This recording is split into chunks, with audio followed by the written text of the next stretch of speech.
Selamat datang di Pojok Santai. Sebelum Anda mendengarkan audiobook ini, kami menginformasikan bahwa channel ini adalah review audio dari buku yang ada di Indonesia. Untuk membaca keseluruhan buku ini, kami menyarankan membeli buku aslinya di toko buku kesayangan Anda, baik offline maupun online. Keberadaan channel ini dimaksudkan untuk membantu Anda mendapatkan pengetahuan dari buku-buku kesayangan Anda. Jangan lupa untuk subscribe, like, dan komen. Selamat datang di Pojok Santai, channel khusus yang membahas komik dan novel dengan cara asik. Sepasang darah jelita berbaju kuning tengah berlarian di hujan deras, seperti tengah mengejar sesuatu. Apa yang dikejarnya? Yuk langsung saja disimak video berikut ini.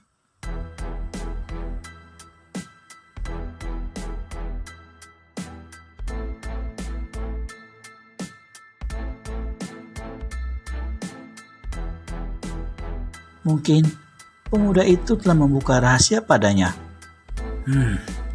Kalau begitu, ujar Nila Mahadewi saya membalikkan tubuh.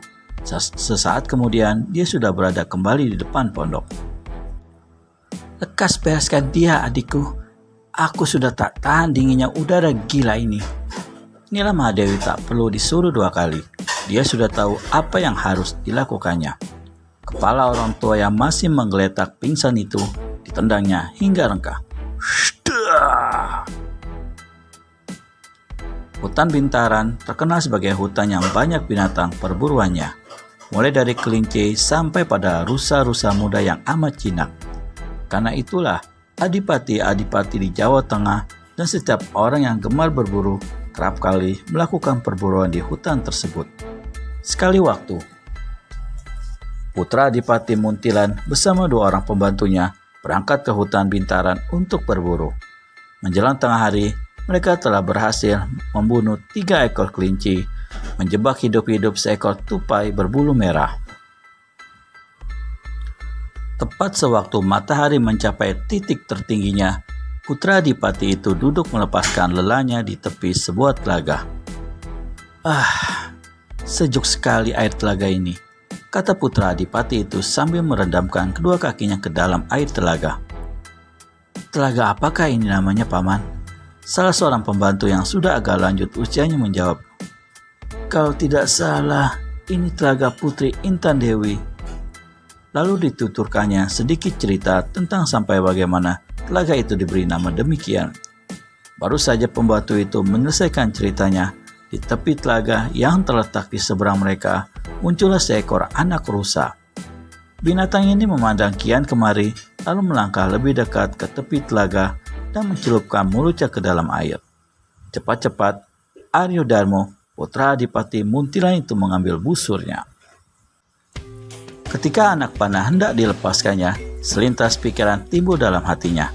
Anak rusa itu bagus sekali bulunya. Coklat berbintik-bintik putih besar-besar. Hatinya pun tak tega untuk membunuh binatang itu. Karena kelihatannya anak rusa ini cukup jinak, maka Aryo Damar akhirnya memutuskan untuk menangkapnya hidup-hidup. Aryo Damar berdiri dan mengambil jalan memutar. Saat kemudian, dia sudah mengendap-endap di belakang anak rusa itu.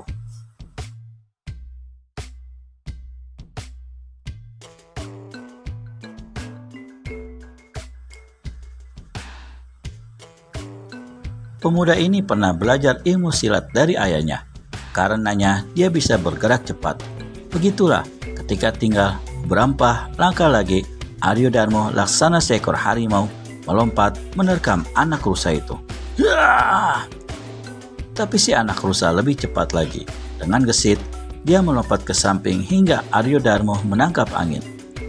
Kalau dia tidak mempergunakan kedua tangannya untuk jungkir balik, pasti tubuhnya akan terjun ke dalam telaga.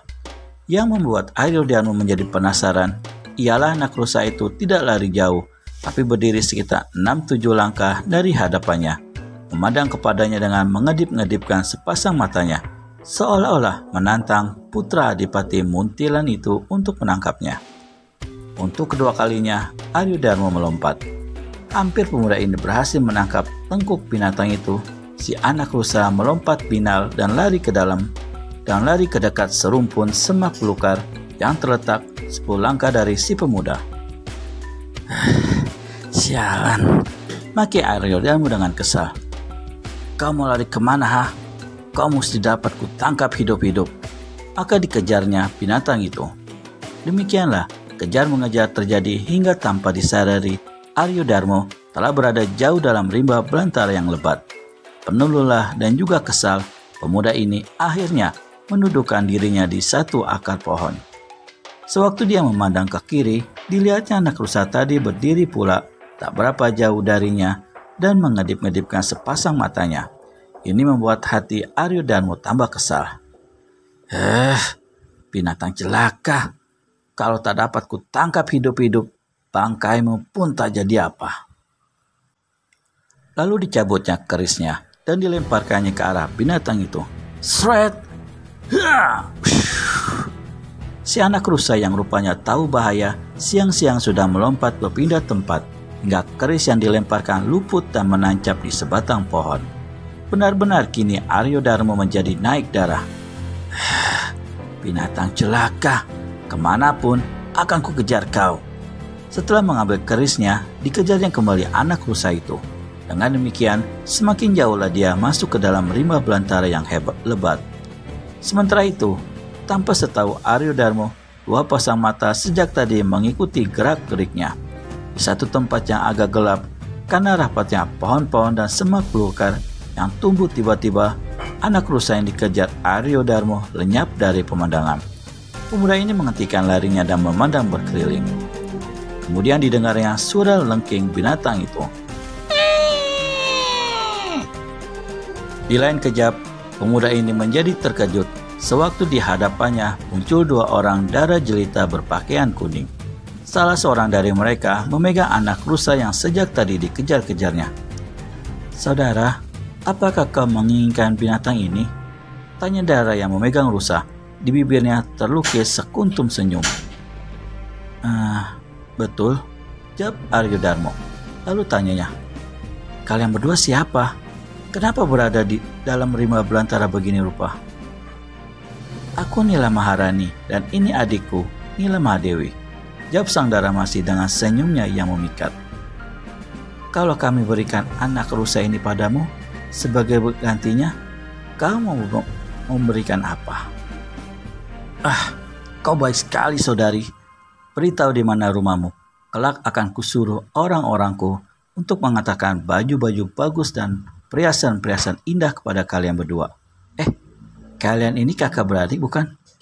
Nila Maharani mengangguk. Tempat kediaman kami mungkin suka dicari oleh orang-orang suruhanmu. Kecuali kalau kau tak berkeberatan ikut bersama kami untuk mengetahuinya. Tentu saja, aku tidak berkeberatan, jawab Aryo Darmo. Sudah barang tentu, mana ada pemuda yang menolak begitu saja ajakan Dara berparas secantik Nila Maharani itu. Tapi, kata Nila Mahadewi, tempat kami buruk, hanya sebuah gua batu.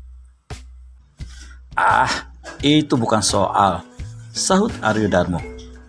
Kalau begitu, kau peganglah anak rusa ini dan mari kita berangkat, kata Nila Maharani pula. Aryo Darmo menerima anak rusa yang diberikan Nila Maharani, lalu ketiganya pun meninggalkan tempat itu. Sepanjang jalan, mereka tak henti-hentinya bercakap-cakap. Demikian gembiranya Aryo Darmo dapat berkenalan dengan dua darah jelita itu, hingga boleh dikatakan dia hampir tak peduli dengan si anak rusa. Kalau saja anak rusa itu bukan ditangkap dan diberikan oleh Nila Maharani, mungkin sudah sejak tadi dilepas dan dilemparkannya. Mereka tiba di luar rimba belantara. Di hadapan mereka kini terbentang satu daerah berbukit-bukit. Kedua darah itu berlari menuju ke sebuah bukit di sebelah barat, diikuti oleh Aryo Darmo. Memperhatikan cara lari kedua darah kakak beradik itu, maklumlah si pemuda bahwa keduanya orang-orang berilmu. Dengan mengadakan ilmu lari yang diajarkan ayahnya, dicobanya menyamai lari keduanya, namun sia-sia belaka. Dan diam-diam Aryo Darmo jadi tambah tertarik pada darah-darah ini. Bagaimana kelanjutan kisah Aryo Darmo dan kedua darah berbaju kuning itu? Temukan jawabannya di video selanjutnya hanya di channel Pojok Santai. Segera subscribe dan tekan tombol lonceng untuk mendapat notifikasi video terbaru dari kami. Terima kasih dan sampai bertemu kembali.